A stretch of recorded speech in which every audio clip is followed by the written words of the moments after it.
Estamos acá en el Regionalista junto a parte de su comité editorial, Alicia Mercado Harvey y nuestro querido amigo David Harvey, entrevistando a Hernán Coloma, ¿ya?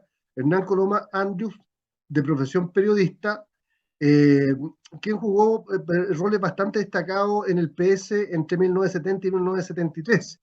Fue miembro electo con una de las primeras mayorías en el famoso Congreso de La Serena, es integrante de la Comisión Política del Partido Socialista y encargado de prensa en un periodo de la Unidad Popular por el PS. El tema que nos convoca esta noche, Comunicaciones, era Subsecretaría de la Comunicaciones, Subsecretaría de Comunicaciones Cultura y Propaganda. y Así Propaganda. se llama. El tema que nos ocupa con Hernán es algo bien entretenido e interesante. El próximo 23 de agosto se cumple ya casi medio siglo desde que Allende designara a Augusto Pinochet Ugarte como el reemplazante de Carlos Prat en la comandancia en jefe del ejército, papel y función que sería clave para los hechos que se van a desatar más adelante. En ese sentido, queremos saludar a Hernán, a Alicia y a David para que nos saluden y comenzar el diálogo con Hernán. Perfecto. Hola Hernán, buenas tardes, un gusto de tenerte en este diálogo regionalista.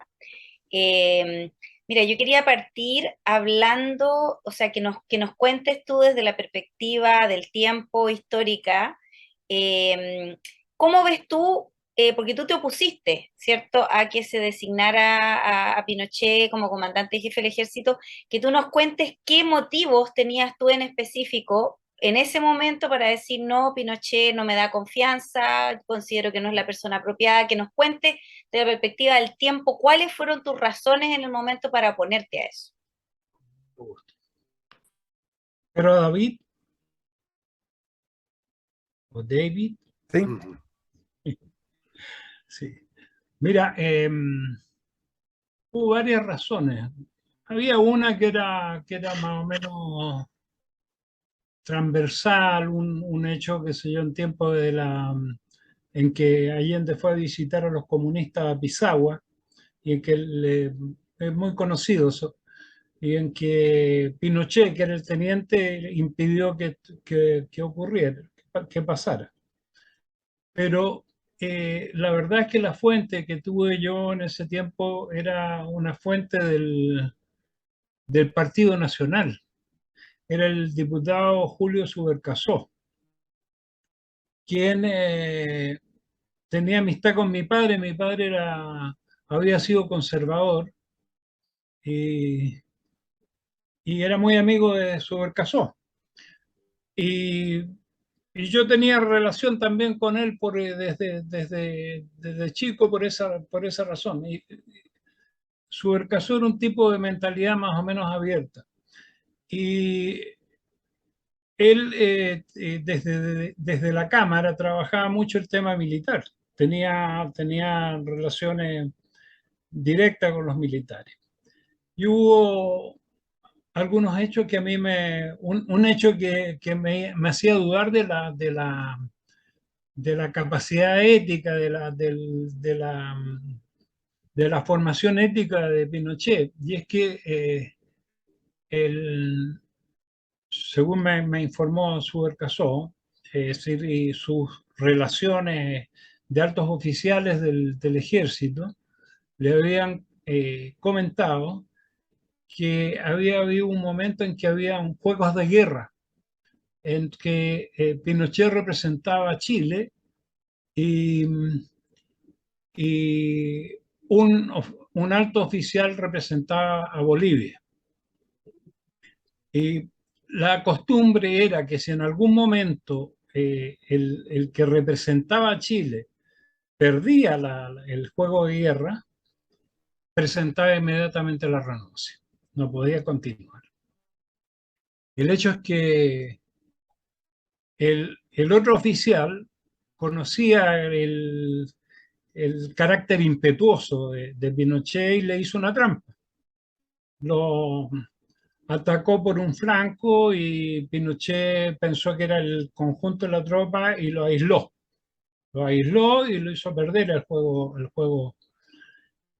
Y en esa, y Pinochet estuvo dudando, llegó incluso a descorchar la champán con que se producía, pero finalmente se decidió a no renunciar y a que el hecho pasara desapercibido.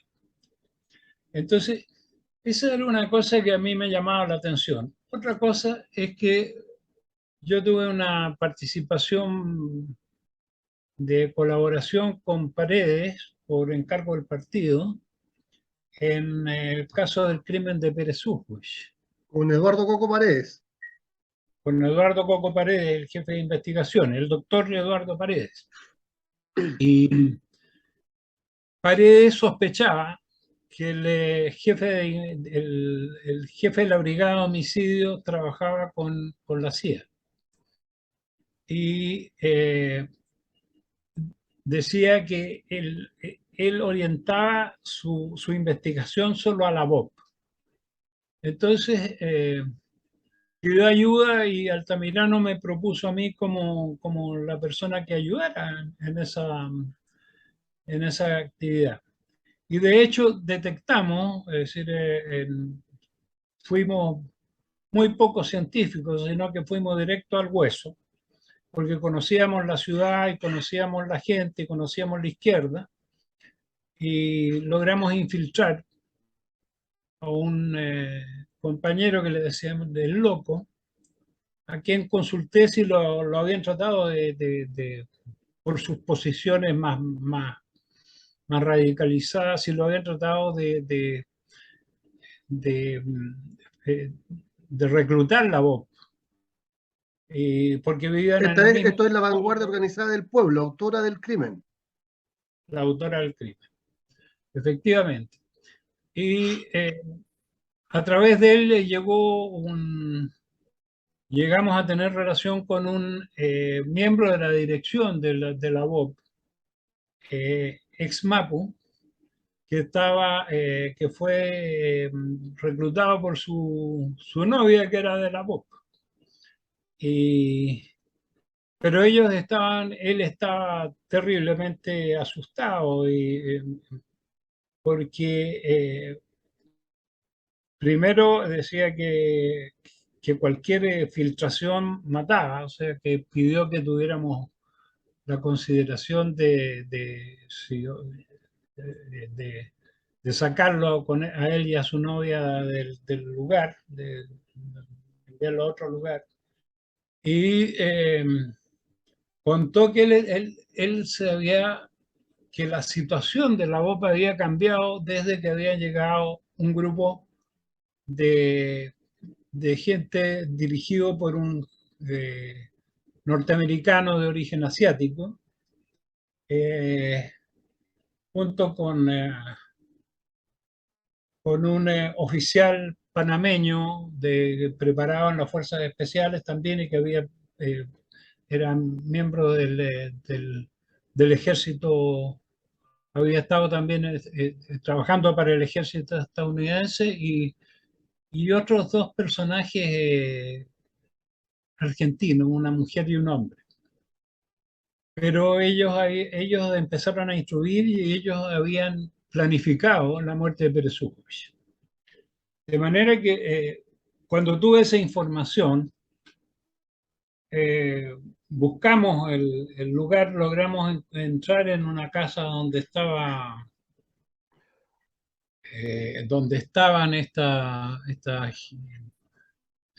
que estaba en ese momento desocupada, donde ellos residían, en un lugar de Providencia, la calle Manuel Montt, me acuerdo, en una calle perpendicular a Manuel Montt, y uno de los nuestros entró y encontró el plano de la planificación de la muerte de Pérez Ujuy, que lo tenían. La gente no sabe muchas veces de que los agentes de seguridad y los agentes de inteligencia son empleados públicos. O sea, tienen que dar cuenta. tienen que dar cuenta y registrar eh, por supuesto lo hacen con gran... Bueno, ese día se interrumpió porque llegaron los cuatro y yo lo hice salir al compañero que había entrado y bueno, encontramos eso. Bueno, pero el hecho es que al final después nosotros lo logramos detener, pero llegó la gente de la Brigada de Homicidio, llegaron, nosotros lo detuvimos en un lugar de Lampa y llegaron cientos de detectives. Yo no había visto nunca, que soy un desfile de camionetas de investigaciones tan grandes. Y se los llevaron y se llevaron junto con eso la maleta, porque ya habíamos logrado detenerlo y teníamos la maleta ahí. Tratamos de esconderla, pero no hubo manera. En ese tiempo no había celular, o sea que tuvimos que salir desesperados a llamar a Paredes y le avisé y le dije, mira, lo que te tiene que preocupar es que llegue esa maleta nunca llegó. Pero ahí ocurrió un siguiente hecho que tiene relación con Pinochet. Pinochet era el jefe de plaza en ese momento. Y en el momento en que Rivera Calderón, el jefe de la BOP, abre los brazos y se rinde, digamos, Paredes y Carlos Toro, que estaba aún vivo Carlos Toro, era el subjefe de investigaciones, el subdirector de investigaciones, se levantan diciendo no disparen. Y el que da la orden de disparar es el jefe Plaza. Entonces, en ese momento se acabó la posibilidad de saber quiénes efectivamente habían estado detrás del asesinato de Pérez Sujovic. O sea, no lo pudimos comprobar, eso trajo un momento de casi de confrontación con Paredes en el Comité Central, éramos muy amigos, pero Paredes era medio choro. Y yo le dije que había sido ineficiente y fue injusto con él. Y Laura Allende nos separó.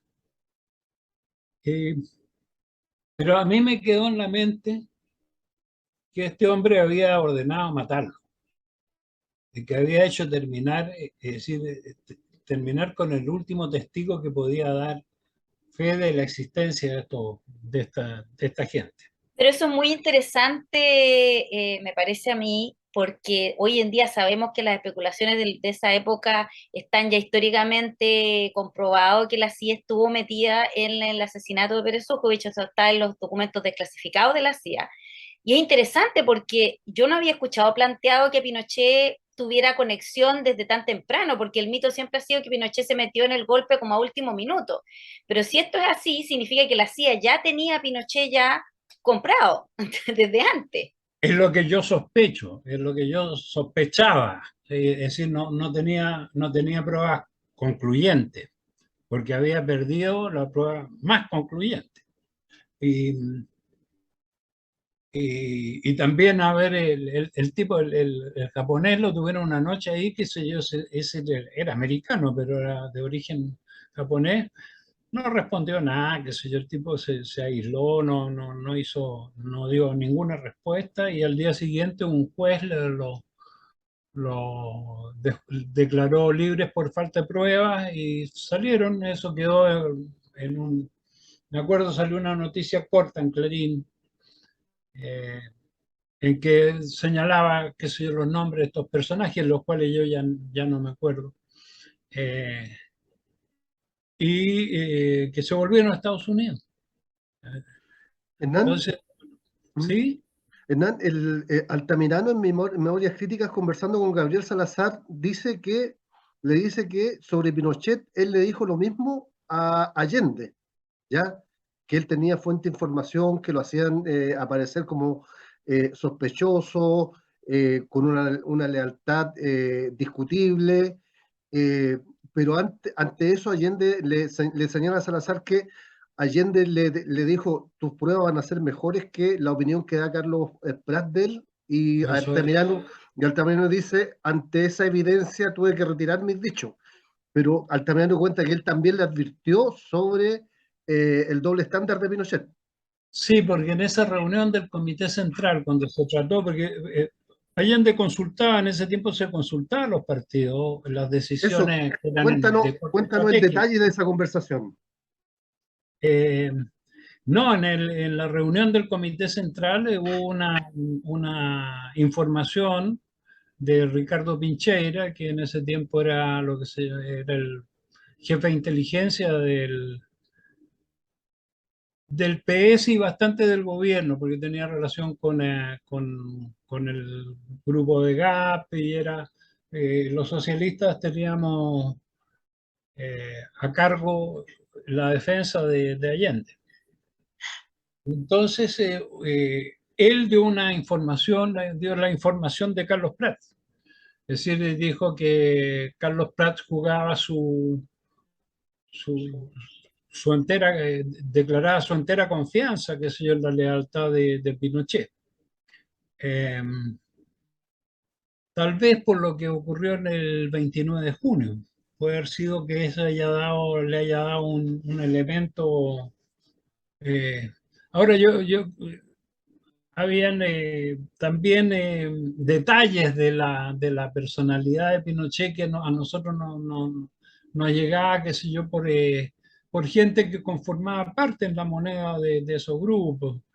Un poco se reían un poco de él por su carácter de karateca y qué sé yo, y Mm. le pedían demostraciones y él las hacía. Eh, entonces, bueno, y entonces yo discutí mucho eh, que Pinochet no era de confiar. Y llegó un momento en que Altamirano porque era el único que estaba, qué sé yo, insistiendo con tanta fuerza en el tema. Altamirano dio un golpe de autoridad, de repente dijo, bueno, no vamos a seguir más en esta discusión, que se, que se vote. Y ahí perdí 44-1, porque eran 45 los miembros del Central. Y y esa fue la circunstancia por la cual yo no confiaba desde antes en Pinochet. Sí. Era, creo que, David, Sí, yo me pregunto volviendo al contexto de ese nombramiento, ¿cuáles eran las opciones en realidad? Porque de lo que yo tengo entendido, la renuncia de Carlos Prats se produjo porque básicamente su posición ya era insostenible, había perdido la confianza de la mayoría del ejército por su lealtad institucional. ¿Habían otras opciones para su sucesor que habrían sido, que la historia habría sido otro? bueno, las que señala la carta. Entonces hubo un momento en que se le planteó a que planteamos como comisión política a Allende que tenía que descabezar la plana mayor del ejército y cambiar. Y poner una segunda línea de oficiales, qué sé yo, que tenían lealtad con Allende y que había que hacerlo con urgencia o si no, no íbamos a tener esa chance. Entonces, eso fue uno de los temas de discusión con Allende del partido, que más bien se llevaba reservadamente, eran reuniones en que visitábamos al presidente, qué sé yo, y le planteábamos nuestra idea, pero no para el público, Ujú. no lo hacíamos público. Lo que siempre se ha confundido un poco es que parte de había un sector del Comité Central bastante minoritario, diría yo, que era alrededor de 10, 11 miembros del Central de 45, en que tenían posiciones más radicales en relación a esto, sobre todo por el problema de defensa, pero que no tenían también la suficiente experiencia como para tomar la dirección de un trabajo de defensa que se hizo desde el comienzo, que se había iniciado ya con Aniceto Rodríguez, entre los cuales yo fui partícipe después cuando fui electo al Comité Central de La Serena. Pasé a formar parte del sector más bien encargado de comunicaciones y cultura. Entonces, siempre se ha confundido mucho porque Allende siempre ganó en el Comité Central. En el Comité Central y en la Comisión Política ganó pese a los problemas que teníamos, sobre todo con el tema militar. Ese fue uno de los temas que mayormente preocupaban al partido en su conjunto, pero que este grupo planteaba con mayor crudeza, e incluso en algún momento alguno de ellos llegó a plantear la renuncia a Allende, o ese tipo de cosas, pero nunca ganaron, nunca fueron mayoría, nunca tuvieron la mayoría del Comité Central. Allende ganó todas las grandes decisiones estratégicas en el Comité Central de esos años. Eso es. Y claro, es decir, mirado desde hoy es distinto porque cuando tú estás en la coyuntura, yo era un convencido de que iba a ser un golpe militar duro. Habían algunos, el mismo Clodomiro Almeida, qué sé yo, que creía que iba a ser, digamos, un golpe militar a la chilena, como era la tradición, tanto que se entregó, que fue a... y creo que es José Miguel Insulza que cuenta que estando en una reunión creo que era en Argel, Almeida estaba muy inquieto por volver al país antes de que se le pasaran los días constitucionales que tenía derecho como ministro. Entonces, Insulza le dijo que no se preocupara tanto por esa situación.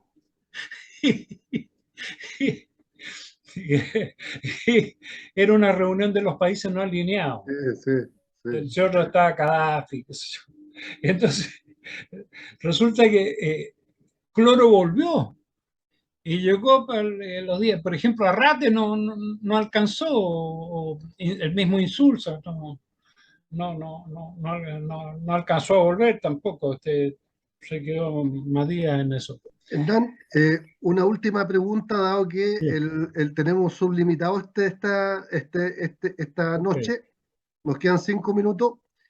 El PS tenía razón respecto de la política armada y la ineficiencia de la política militar. Yo creo que tenía razón, pero que nosotros fuimos ineficientes en construir un sistema de defensa que tuviera la flexibilidad de ampliarse a una masa que era combatiente, digamos, que habría estado, y fallamos mucho en eso, porque yo creo que la gente que tomó en sus manos eso tenía una experiencia de vida clandestina, estaba muy relacionado al ELN boliviano. Entonces ellos tenían una mirada de la organización de defensa que coincidía más con lo que tuvieron con los años de secreto que tuvieron que practicar para ayudar primero al Che en Bolivia y después a los hermanos que tomaron la dirección de la guerrilla. Pero ahí yo creo que ellos fallaron y eso motivó una conversación muy difícil un mes antes más o menos en agosto, más o menos el tiempo de la carta. Es decir, pero había una diferencia entre Altamirano y Adonis. Es decir, Altamirano siempre protegía a Allende. Y yo creo que si esa carta en algún momento, qué sé yo no creo que la carta haya alcanzado a salir porque tendría que haber salido con firma y timbre. No podría haber sido más que oficial, es decir, muy oficial. Es decir, y yo creo que debería haber tenido por lo menos la firma de la comisión política, no solo de los dos. Pero tal vez eso fue una concesión de Altamirano a Adonis, para tranquilizarlo un poco, no sé, no podría decir, pero no tengo recuerdo de que hayamos firmado nosotros una carta, esa carta. Claro. Aunque refleja posiciones que sí tuvo el partido. Por lo que vi, alcancé a ver, no el conjunto, no veo un pedazo. Va a ser muy interesante leerla. Bien, pues estamos despidiendo una interesante conversación con Hernán Coloma Andrews. Entre otras cosas, este fue el caballero del primer comercial de camisa Arrum que salió en televisión en Chile.